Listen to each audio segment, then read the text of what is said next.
Hey, what's up guys? Skylord here. In this video, we're going to be looking over and fixing the three Apple laptops from last video. The first one I'm going to be focusing on is this 2011 MacBook Pro.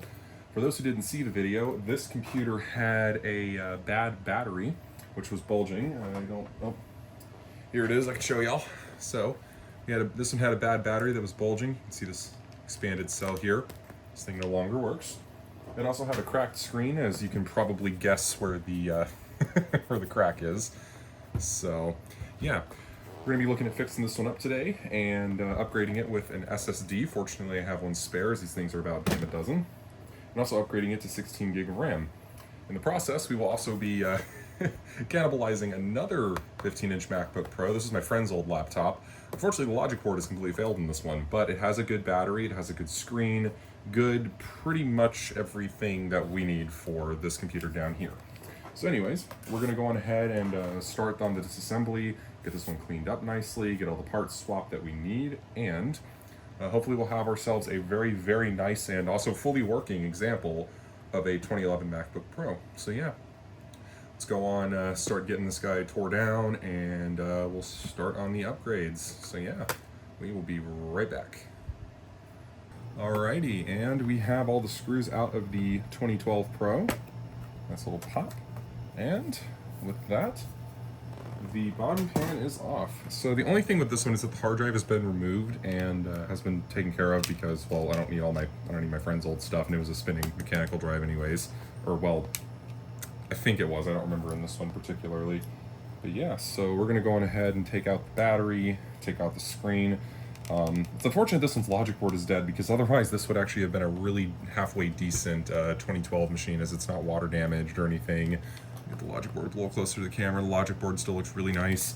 It just doesn't turn on, and I don't have any soldering work experience on this, so I just don't know what's causing the problem. But yeah, we're gonna go on ahead and get to removing the battery. And we'll get the screen off of this, and I'll also snatch the RAM. Again, I'm not sure if the RAM is compatible in this one to the 2011. I think it'll work, but we'll just have to see. So anyways, I'm gonna start getting components out of here, and next up will be the 2011 on the bench. So be right back. And just like that, with the magic of editing, we have everything out from the 2012 that we need. And don't worry, this is gonna be set on not carpet or anything, so that logic board won't take any other static damage, among others. But we have ourselves our battery that is not angry. As you can see, this one's nice and flat and solid, and this one, last I checked, was at about 90% battery health, so we're looking pretty good there. Next up, of course, is the screen. I took the whole Wi-Fi antenna with it. I figured it doesn't really matter, but this screen is good. It has nice and tight hinges. It's not cracked in any way, and overall generally looks pretty good. I'm actually really sorry about that. Let me adjust that camera angle a little bit so you can see that better. There you go. So yeah, the screen looks pretty good. No cracks. A little bit of marks from the keyboard, but nothing too bad. So yeah, that's good there. And last but not least is the RAM. We got two 8GB sticks, which hopefully these are going to be usable in that machine. If not, I think I can get 16 gig of RAM for that thing for like 20 bucks. And of course, as mentioned earlier, the SSD. So next up is going to be getting the 2011 itself apart and getting all these parts onto here. So yeah, I'm gonna go on ahead and get started on that, and I'll be back once this guy is fully assembled. Ah man, it's always cool seeing the little dust patterns, well, except for my fingerprints there, but it's always cool seeing the dust patterns with these bottom pans. But this one's apart. We still have the original drive, and this here. I will check the RAM real quick to see if I can upgrade it, because right now this thing only has 4GB. But let's see, come on, there we go. And I guess I'll have to reset. I'll have to reseat that stick in there anyway. So it is always a huge pain in the butt getting these out.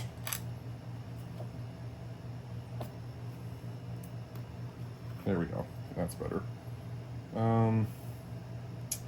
Does it state the voltage? Because I know that the 2012 Pros use DDR3 low power, or just DDR3L. This one does not say DDR3L, but it also doesn't give me any kind of voltage ratings, so I'm not sure. Because these, crucial sticks, the 8 gig ones, these are going to be 1.35 volt. This one's going to be 1.5. So I think I'm just gonna pop in the RAM real quick and just give it a test and see if that works. And we'll get to see that kind of lifetime. Actually, you know what? I might be able to just do it without any cuts. Of course, it depends on what editor me feels like doing, but there we go. Also, thank goodness this thing doesn't have a broken bottom RAM slot at all, but we'll see if this one whines about the RAM at all or not. There we go. Okay. Set that up there. Let's get the bottom pan situated in. Just pop it in for now. Let's test out this RAM real quick, because if I need to buy 16 for it, I will do it. I just don't remember if these 2011s, or I really just don't know if these 2011s will accept low power RAM, but let's see. It does take low power RAM. Cool. So I'm going to boot and test this one real quick and see if all the RAM is detected in the OS X Mavericks install that's on here by default. But yeah, so looks pretty convincing so far, and we'll be back. Well, to my amazement, this thing did boot with the 16 gig of RAM. I actually had to put it into my El Capitan USB live booter. It actually sees it as 1600 megahertz as well, and even in let's see, oh, excuse me, even in System Profiler, hopefully the camera doesn't look overexposed or crappy here. Looks readable to me through the viewfinder. I don't want a repeat of last video where I had to do a bunch of zooming. That was a mess, but yeah, it looks like we have 8 gigs of DDR3, 1600 megahertz. Of course, that's what the 2012s take, but it looks like the 2013s, or excuse me, 2011s can actually take that no problem. It seems to work too, and the computer's not complaining. Obviously, it booted into OS X in the first place, so I think that 16 gig of RAM that I already had on hand will be an absolute go. So that is awesome. We're going to go on ahead and start with the other replacements, such as the screen, and get the battery swapped, and we'll be good to go. So I'll see you guys in the next clip. And just like that, the battery is in. Now at this point I still haven't swapped the screen, so I am going to leave the connector unplugged, but otherwise, there's the battery, there's the hard drive, got the RAM, next up is the screen, so get right to that.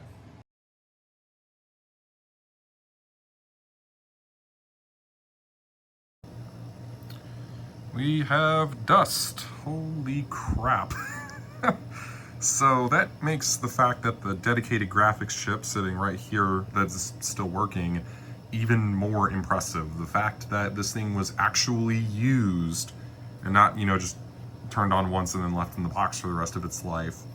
And that dedicated chip is still working, and as far as I can tell, I don't think this thing's been reworked. I'll look closely when we get the board out, because I do want to redo the thermal paste, of course. But yeah, so there you go. Got a little bit of cleaning to do. I will say, for how dusty the actual exhaust fins are, the top side of the board, so this would be laying up against the top case of the system, it's honestly not that bad, because I've seen some of these that have like dust bunnies and dust bunnies, but yeah, it looks like a halfway decent system, to be honest. And judging on the fact that when I was removing this, I did remove the MagSafe board along with it. These screws still had their Loctite intact, meaning that when I unscrewed them, they had a little pop before they came out. Something tells me that this thing has not been reworked, and this just is a very lucky instance of a working system. But anyways, we're gonna get the thermal paste replaced. I won't do it on camera because I'm sure I'll get comments about you did it wrong, and I don't want to hear it. So anyways, we'll get going with that, and we'll keep on with the repairs. So yeah, we will be back. Oh my gosh, I'm kidding. So there we go. It's out. It looks good. It looks very original, especially with the glue around the corners. So I guess this machine just got really, really lucky as far as that still working. So yeah, back to cleaning. And just like that, we have ourselves a fully assembled computer, and as well with the new screen, or the reused screen. As y'all can see, there's no dent there anymore. So I'm gonna go on ahead and plug in this battery, and let's see what we get. I think the screens between the 2011s and the 2012s are completely compatible, though I could be very wrong on that.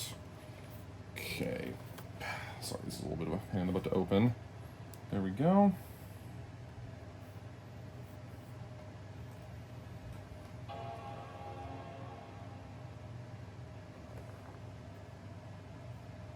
I'm not getting anything on that screen. Pretty sure I have it plugged in. They might not be compatible. Okay, well, I might have to make another video or actually find a screen for one of these things. I thought the 2011 and 12 screens were completely compatible, though. That's kind of weird.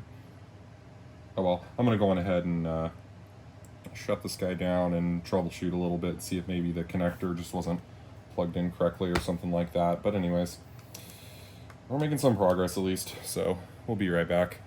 Aha! I knew the screens between the 11s and 12s were compatible.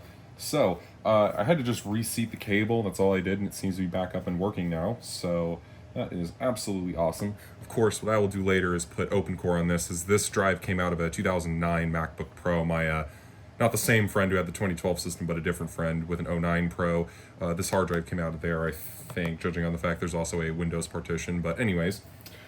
Before we get to messing with OS installs, I'm going to go ahead and get this guy cleaned up, and we'll see the after results of that, or at least the outside cleaned up anyways. The inside's all good, so yeah, we'll be right back. Okay, well, looks like my internet doesn't want to work at all with me tonight, as this OpenCore Patra update is going cripplingly slow, but besides that, we have ourselves a perfectly working machine. So if I go in here to the About page, I'll actually pan back in. There you go. We indeed have the AMD Radeon HD graphics, so it is the 6750 like I mentioned earlier. Awesome. 16 gig of RAM, and of course the SSD, and the new display that looks incredible, as well as the battery, which, let me... Oh, never mind, y'all can see it. As y'all can see that the battery is indeed holding charge, and it's working well. I don't know the exact health, but it does... Last I checked, it has a pretty good capacity.